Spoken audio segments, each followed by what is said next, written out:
तो यार आज की ये वीडियो होने वाली है अगेन एमएचए पे, जिसमें कि हम देखेंगे कि कैसे finally at the end all for one का एंड होता है। अब इस चीज पे बेस मैंने पहले ही एक वीडियो बना रखी है जो कि पार्ट फर्स्ट की तरह थी, और ये वीडियो फाइनल पार्ट होने वाली है जिसमें कि ऑल फॉर वन को हम मरते हुए देखेंगे। एंड सही में जिस तरीके से इस बंदे का एंड होता है ना, वो काफी ज्यादा सरप्राइजिंग था। आई एम श्योर तुम में से ज्यादातर लोगों को पता होगा, लेकिन स्टिल अगर नहीं पता है देन कीप वाचिंग।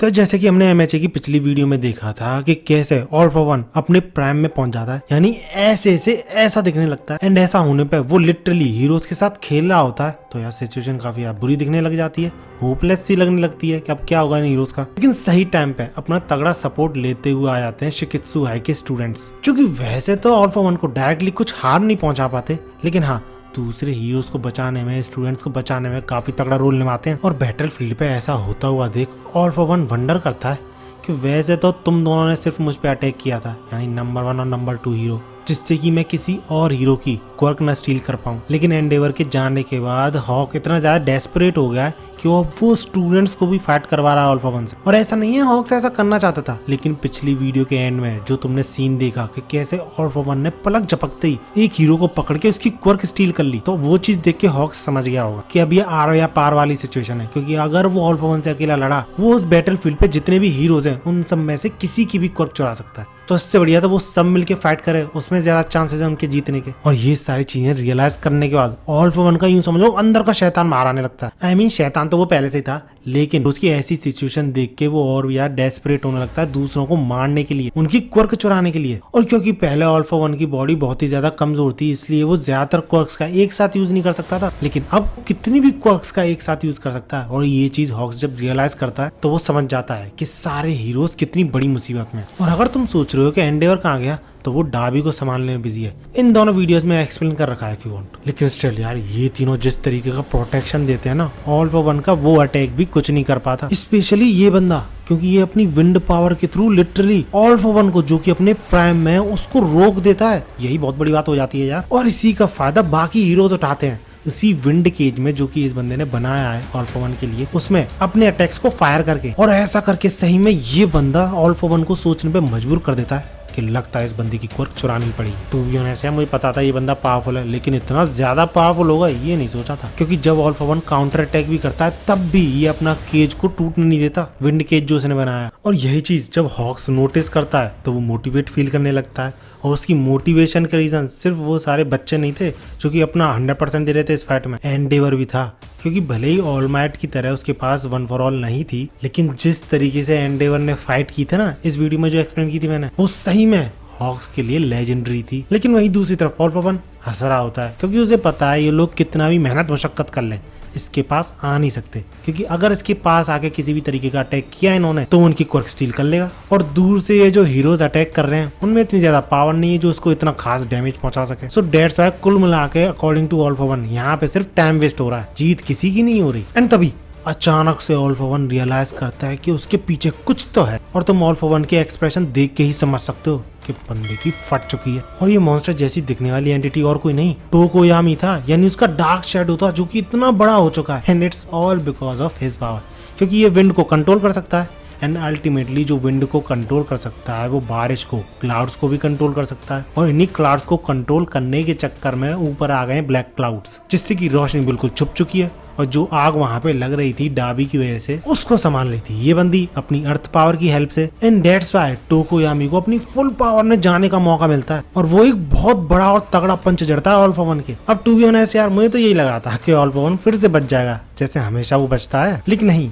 टोकोयामी के इस मूव से भले ही वो ऑल फॉर वन को हार्म नहीं कर पाता, लेकिन वो ऑल फॉर वन को इतनी देर जरूर कैप्चर कर लेता है सो डैट वो अगेन एज रिवर्स कर जाता है। और यही चीज हॉक्स बताता है टोकोयामी को कि उन्हें ऑल फॉर वन को मारने की जरूरत नहीं है, उसको हार्म पहुंचाने की जरूरत ही नहीं है, बस उन्हें ऑल फॉर वन को एक जगह रोक कर रखना है यहाँ पर। क्योंकि एंडेवर एक बार हरा चुका है ऑल फॉर वन को, और पता नहीं कैसे हॉक्स को ये पता चल चुका है कि ऑल फॉर वन के ऊपर एक तरीके का टाइमर लगा हुआ है, जिस वजह से उसकी time to time age reverse होती रहेगी। और ये चीज हम ऑलरेडी देख चुके हैं, एक बार पिछली वीडियो में और एक बार अब। लेकिन ऑल फॉर वन जैसे ही उन हीरोज के चंगुल से निकलता है, वो हमेशा की तरह उन पर काउंटर अटैक नहीं करता है, उल्टा वो तुरंत ही वहां से भागने की कोशिश करता है। क्योंकि जैसा कि मैंने बताया, उसकी बॉडी में एक टाइमर लगा हुआ है, वो टाइम टू टाइम वापस अपनी एज को रिवर्स करता हुआ जाएगा। लेकिन ऑब्वियसली ऑल फॉर वन को इतनी आसानी से थोड़ी छोड़ेंगे हीरोज, वो उसका पीछा करते हैं। लेकिन तभी कहानी में एक ट्विस्ट आता है, वहां पर एंट्री होती है माकिया की, जिसे देख के ऑल फॉर वन तुरंत ही ऑर्डर देता है कि उन हीरोज को वहीं वहीं खत्म करे। But shockingly for us and all for one, वो उल्टा ऑल फॉर वन पे ही अटैक कर देता है, पूरा का पूरा पहाड़ दे मारता है, जिससे ऑल फॉर वन का दिमाग खराब। एंड अगले ही पैनल में हमें शो कराया जाता है कि इस सब के पीछे अगेन यूए के स्टूडेंट्स थे,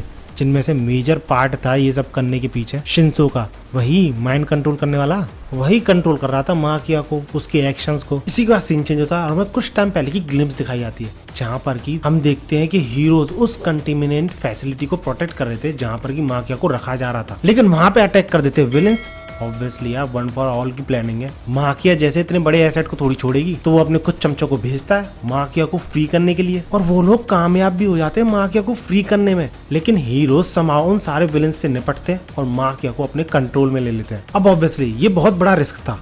माकिया जो कि भगवान की तरह पूछता है ऑल फॉर वन को, उसी को उसके अगेंस्ट में भेजा जा रहा है। लेकिन क्योंकि ऑल फॉर वन को वो वहां से निकलने नहीं देना चाहते थे, दैट्स व्हाई उनके हाथ में जो भी कुछ है वो सब कुछ दांव पे लगा देते हैं। और ऐसा करने से क्या भसड़ मस्ती है तुम देख ही सकते हो उन दोनों पैनल्स में। लेकिन भैया ऑल फॉर वन तो ऑल फॉर वन है, और तुम्हें पता ही है वो कितना ज्यादा तेज है, इसलिए वो सिचुएशन को तुरंत ही समझ जाता है और माकिया को मैनिपुलेशन से कैसे बाहर निकाला जाए वो ये भी समझ जाता है, इसलिए बहुत बड़ा फिजिकल अटैक भी करता है वो माकिया पे, सो डेट उससे शिंसो अफेक्ट हो और उसकी जो मैनिपुलेशन है वो माकिया के ऊपर से हट जाए। लेकिन पता है क्या, ऑल फॉर वन का प्लान तो काम कर जाता है, लेकिन माकिया अभी भी उस पर अटैक कर रहा था बिना मैनिपुलेशन के, क्योंकि माकिया पहले से ही गुस्सा था ऑल फॉर वन से कि वो उसे छोड़ के चला गया था।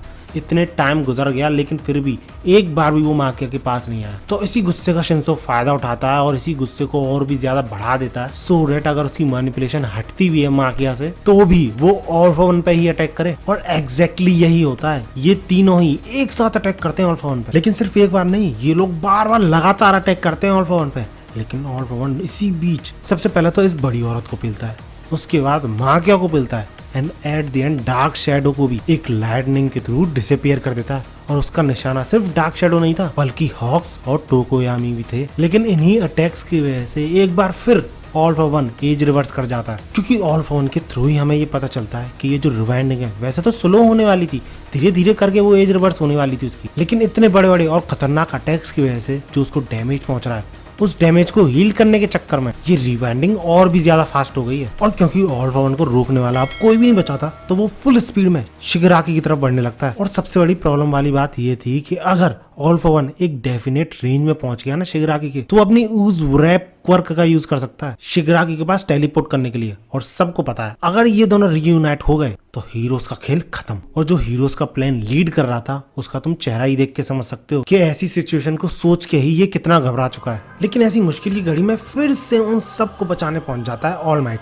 हाँ, उसके पास कोई क्वर्क नहीं थी, लेकिन उसके पास सम काइंड ऑफ टैग था, जिसको कि वो एज अ सूट यूज करके ऑल फॉर वन के अगेंस्ट में फिर से खड़ा होता है। और all for one and all might भले ही दुश्मन क्यों ना हो, लेकिन ये दोनों एक दूसरे को देख के कितना एक्साइटेड होते हैं तुम देख ही सकते हो, जस्ट लाइक राइवल्स। लेकिन आई एम 100% श्योर तुम सब लोगों के माइंड में एक सवाल जरूर आया होगा, मेरे माइंड में भी आया था, इनफैक्ट एमएसए में जो लोग प्रेजेंट हैं उनके माइंड में भी आता है कि जब इतनी बड़ी बड़ी और खतरनाक क्वर्क के साथ वो सारे हीरोज इनफैक्ट माकिया मिलके भी ऑल फॉर वन को नहीं रोक पाए, तो यार ऑल माइट इतनी कमजोर बॉडी के साथ और सिर्फ एक आर्मर के साथ क्या ही कर लेगा। तो ऐसा सोचने वाले लोगों से मैं सिर्फ एक चीज बोलूंगा, रुको जरा सबर करो, क्योंकि ऑल माइट जो कारनामा करके दिखाता है ना, वो ये चीज शो कर देता है कि भले ही बिना क्वर्क के सही, लेकिन वो नंबर 1 है। क्योंकि ये फाइट शुरू होती है ऑल फॉर वन के ये सोचने say that all might the greatest hindrance in my life. लेकिन इसी के साथ साथ सबसे बढ़िया खिलौना मेरे खेलने के लिए, जो कि मेरे सामने खड़ा है, वो भी ऐसी हालत में इस गोल के साथ कि वो मुझे रोक लेगा, जो ऑब्वियस है ऐसा नहीं होने वाला। और हम सब यही सोच रहे हैं, सारे लोग यही सोच रहे हैं, लेकिन ऑल फॉर वन को ये समझ में नहीं आ रहा कि ये ऑल माइट ऐसी सिचुएशन में हंस कैसे सकता है। और इसी के साथ इन लोगों की फाइट शुरू हो जाती है। लेकिन ऑल फॉर वन अपने पहले ही अटैक से बता देता है सबको कि क्यों उसे कोई नहीं रोक सकता। बंदा literally some kind of light saber की हेल्प से बिल्डिंगों को 2 हिस्सों में बांट देता है। लेकिन इस चीज से भी ऑल माइट खुद को बचा लेता है उसी सूट का यूज करके, एग्जैक्टली बोलूं तो उस सूट के आसपास उड़ रही शील्ड का यूज करके। लेकिन सिर्फ इस एक अटैक से ऑल माइट का सूट अपनी 66% पावर पे पहुंच जाता है। अब क्योंकि ये बहुत बड़ा और खतरनाक अटैक था तो ऑल फॉर वन खुद भी ले जाता है इस चीज से डैमेज, लेकिन वो कंफ्यूज्ड इस चीज से था कि ऑल माइट डॉज करने की कोशिश तक नहीं कर रहा उसके अटैक्स, इनफैक्ट उसी की तरफ बढ़ता जा रहा है। Then again all might surprise करता है ऑल फॉर वन को अपनी ब्लैक विप के थ्रू, जो कि भले ही आर्टिफिशियल थी लेकिन मिडोरिया की ब्लैक विप से इंस्पायर्ड थी, बल्कि तुम ऐसा कह सकते हो कि उससे भी ज्यादा खतरनाक थी, क्योंकि इन ब्लैक विप से इलेक्ट्रिसिटी फ्लो करती है जिससे ऑल फॉर वन खुद को हील भी नहीं कर पाता। इसके बाद जस्ट लाइक आयरन मैन एक टैग उसकी तरफ उड़ता हुआ आता है, उसके पैर से जुड़ता है जिससे कि उसका पैर काफी ज्यादा पावरफुल बन जाता है, और उस पैर के थ्रस्ट का यूज करके बहुत तेजी से ऑल माइट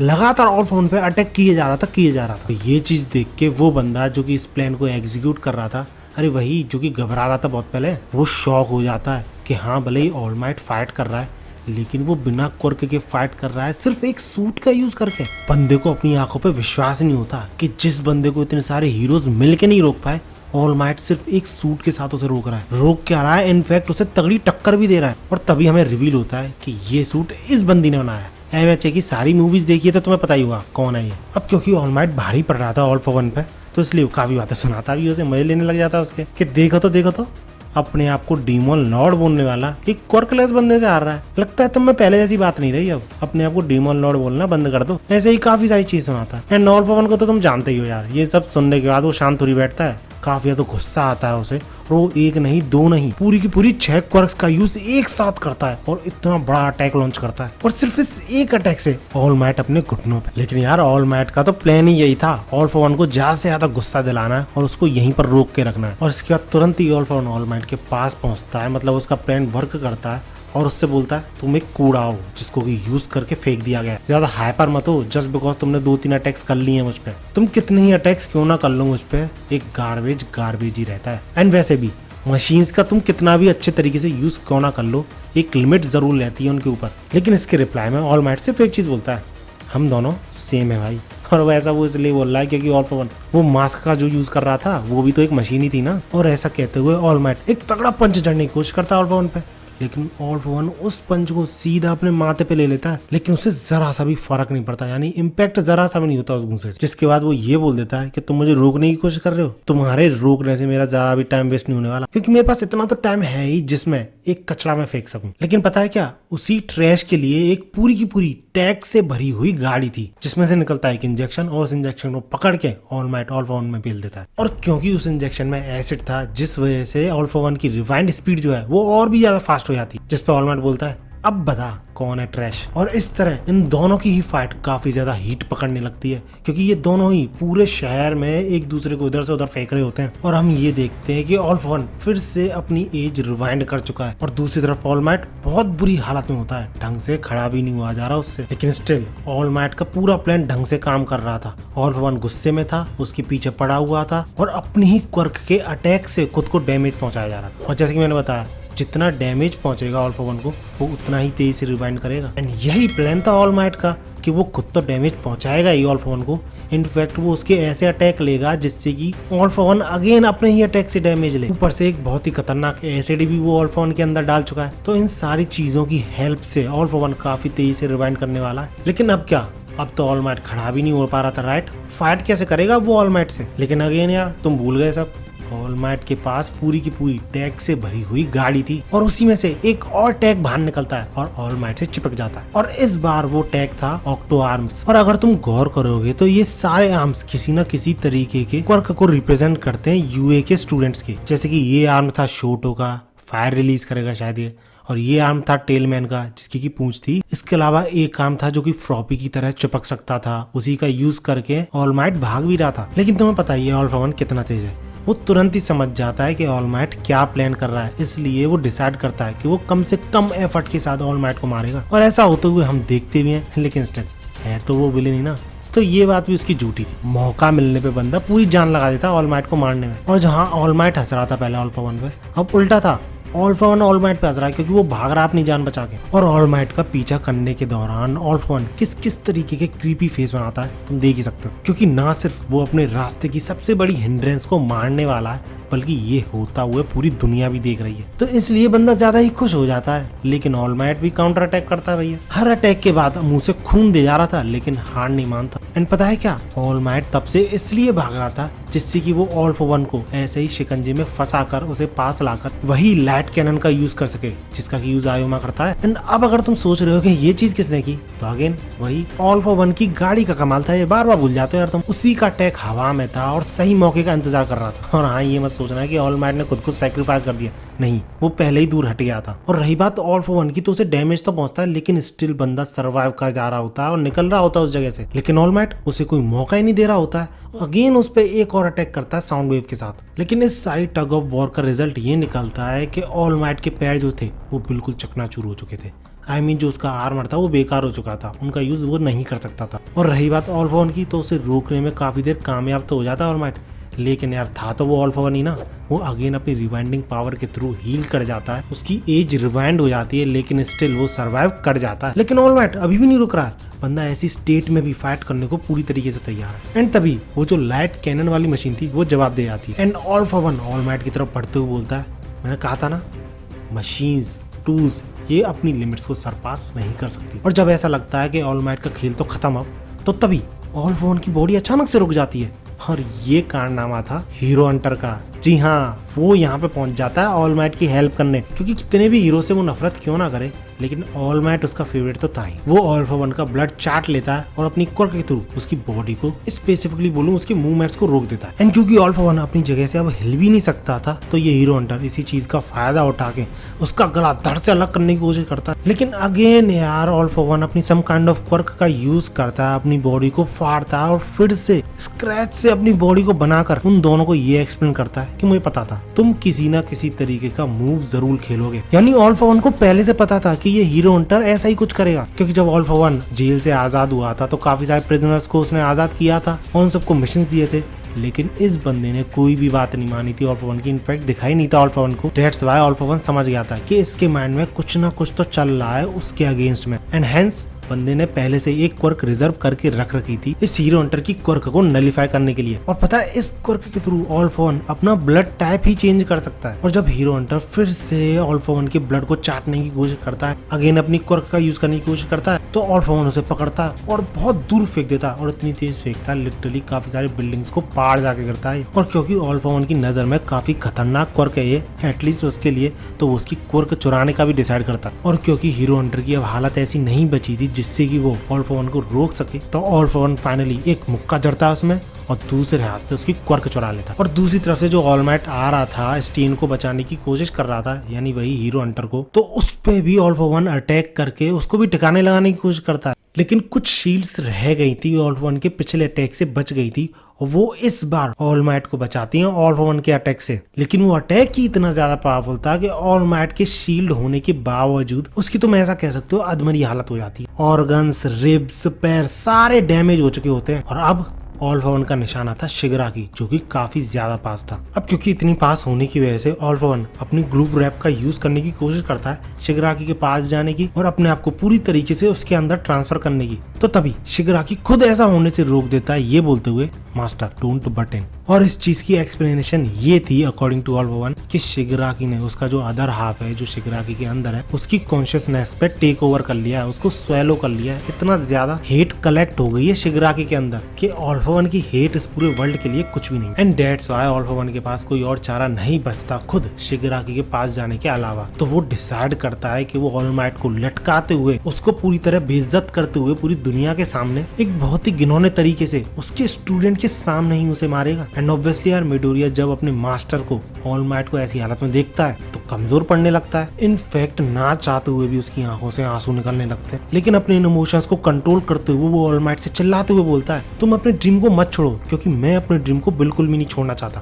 तभी ऑल माइट को अपना ड्रीम याद आता है, जो कि है to be a symbol of peace. और पता है ऑल माइट क्या प्लान करता है? अपने आप को सेल्फ डिस्ट्रक्ट करने का और ऑल फॉर वन को एक फाइनल और काफी बड़ा ब्लो देने का। लेकिन अगेन ऑल फॉर वन सारा खेल पलट देता है। जिन ग्लव्स से ऑल माइट खुद को ब्लो करने वाला था, उन ग्लव्स को तोड़ देता है, ये बोलते हुए, क्या तुम्हें सही में लगा मैं तुम्हें एक हीरो की मौत मरने दूंगा। एंड इसके बाद वो तुरंत ही ऑल माइट को गले से पकड़ लेता है, उसका खून चाट लेता है एंड स्टेन की ही क्वर्क का यूज करके, जो कि उसने अभी अभी चुराई थी, ऑल माइट को इमोबिलाइज कर देता है। एंड ऑल माइट का शॉकिंग और डरा हुआ फेस देख के बहुत ही क्रीपी हंसी लेता है और यूए जो कि हवा में उड़ रहा था अभी भी जेंटल की हेल्प से, उसको अगेन वही लाइटनिंग अटैक के थ्रू डिस्ट्रॉय कर देता है। इसके बाद उस पर कुछ एयरक्राफ्ट अटैक करते हैं, वही स्टार वाले जिसकी की फाइट मैंने इस वीडियो में एक्सप्लेन की थी, उसके दोस्त ही थे ये, जो कि ऑल माइट को बचाने के लिए ऑल फॉर वन पे अटैक करते हैं, लेकिन ऑल फॉर वन इनको भी ठिकाने लगा देता है। सही में यार बंदा एक एक शॉट में सबको पेले जा रहा है और ये सारी चीजें होता हुआ देख के सब लोग होपलेस फील करने लगते हैं।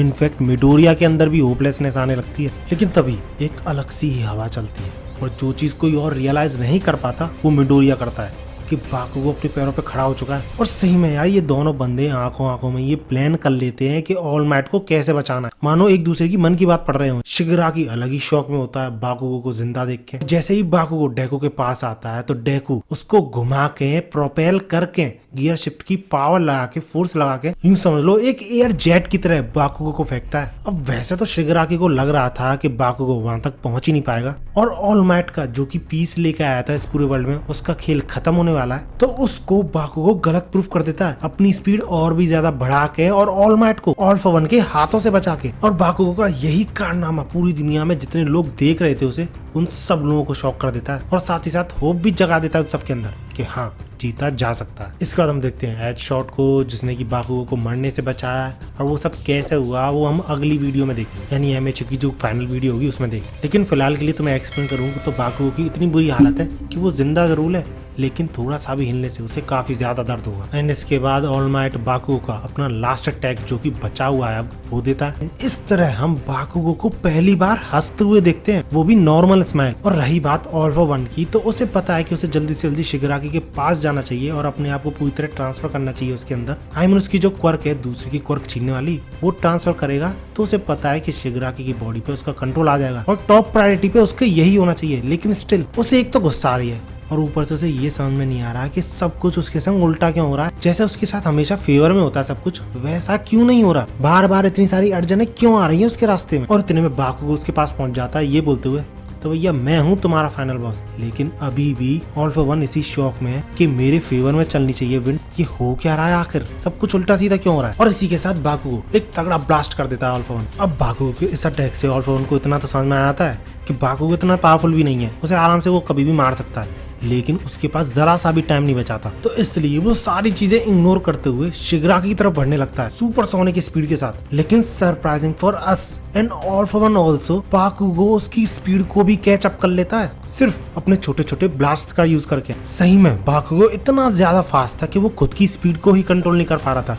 इधर उधर टकरा रहा था चीजों से। और ऑल फॉर वन वो बंदा सरप्राइज तो था ही, लेकिन पता नहीं क्यों उसे काफी ज्यादा गुस्सा भी आ रही थी। सिर्फ बाकुगो का फेस देख के पता नहीं क्यों गुस्सा हुए जा रहा था वो। एंड तभी हमें शो करा जाता है कि वन फॉर ऑल का जो सेकंड यूजर था वो काफी हद तक बाकुगो जैसा था दिखने में। और तभी ऑल फॉर वन को पता चलता है कि उसका गुस्सा सिर्फ बाकुगो के फेस को देख के इसलिए आ रहा है क्योंकि वो सेकंड यूजर से काफी ज्यादा नफरत करता था। और इसी चीज को रियलाइज करके उसका गुस्सा और भी ज्यादा बढ़ जाता है। और इसी के बाद हमें ऑल फॉर वन की बैक स्टोरी दिखाई जाती है, जिसको कि हम कभी और कवर करेंगे। बट फिलहाल ऑल फॉर वन के थॉट्स की बात करें तो वो इसी सोच में था कि मुझे और भी ज्यादा यंगर नहीं होना, क्योंकि शिगराकी ऑलरेडी रेजिस्ट कर रहा है उसको, तो इसलिए ट्रांसफर करते टाइम उन दोनों की फाइट जरूर होगी, कॉन्फ्लिक्ट जरूर होगा, उसके लिए भी तो उसे एनर्जी चाहिए। लेकिन अब बंदा गुस्से में इतना ज्यादा पागल हो चुका है कि वो सब कुछ भूल जाता है और डिसाइड करता है कि वो एक ही मूव में उसको ठिकाने भी ले आएगा, यानी बाकुगो को, और ट्रांसफर भी कर लेगा अपने आप को शिगराकी में। और जब ऑल फॉर वन उस मूव को प्रिपेयर करता है तो ऑल माइट देख के ही समझ जाता है कि कितना खतरनाक मूव होने वाला है ये,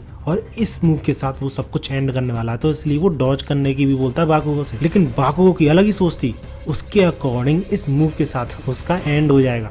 एंड गेस व्हाट, बाकुगो सही निकलता है, क्योंकि उसने जो प्लान कर रखा है ना वो किसी और को थोड़ी पता था। उसने अपने जो एक्सप्लोजन वाला स्वेट है वो एयर में जो वाटर प्रेजेंट है, रेन हो रही थी ना वहाँ पर, तो उसमें मिक्स कर दिया और वही वाटर ऑल फॉर वन के अंदर चला गया। तो इसलिए जब वो अपने स्वेट को एक्टिवेट करता है तो ऑल फॉर वन के अंदर ही एक्सप्लोजन होना चालू हो जाते हैं। और जिस एक मूव में वो सब कुछ खत्म करने वाला था वो मूव काम तो आता ही नहीं, साथ ही साथ वो डैमेज और ले आता है उल्टा। और बाकुगो यही नहीं रुकता, वो लगातार बार बार इसी स्ट्रेटेजी के थ्रू ऑल फॉर वन पे अटैक करता है। अंदर से एक्सप्लोजन तो हो ही रहे थे, साथ ही साथ वो बाहर से भी एक्सप्लोजन करने लग जाता है उस पर। एंड यार हर एनिमे की तरह इन दोनों के बीच में वर्बली फाइट भी हो रही थी, यानी एक दूसरे से बातों कर करके फाइट कर रहे थे, क्योंकि इन सारे लगातार अटैक्स के बाद ऑल फॉर वन लिटरली इतना छोटा बच्चा बन जाता है, अपने पैरों पे अपने हाथों पे आ जाता है। लेकिन ऐसी हालत में भी बंदा हार नहीं मानना, वो अभी भी शिगरागी के पास जाना चाहता है, ट्रांसफर करना चाहता है खुद को। और बाकुगो उसकी बहुत बुरी हालत हो चुकी होती है, वो ऑलमोस्ट अनकॉन्शियस होने ही वाला होता है, लेकिन उसे एक परफेक्ट विक्ट्री चाहिए थी, इसलिए वो फिर से खड़ा होता है, जो देख के ऑल फॉर वन की कितनी फट जाती है तुम देख ही सकते हो। और पता है क्या, ऑल फॉर वन ऐसी हालत में भी बाकुगो पे अटैक करता है, लेकिन बाकुगो इस अटैक से भी अपने दांतों के थ्रू बच जाता है। और ये आखिरी अटैक था ऑल फॉर वन का, क्योंकि इसके बाद बंदा छोटा होता चला जाता है और इवेंचुअली गायब हो जाता है। दैट्स हाउ बाकुगो की होती है जीत और डीमन लॉर्ड का होता है खात्मा। आई होप तुम्हें ये वीडियो अच्छी लगी होगी। वीडियो को लाइक जरूर करना और सब्सक्राइब जरूर करना, क्योंकि यार ये चीज मुझे मोटिवेट करती है तुम्हारे लिए और भी ज्यादा वीडियोस लाने की। मिलते हैं अगली वीडियो में। भागो।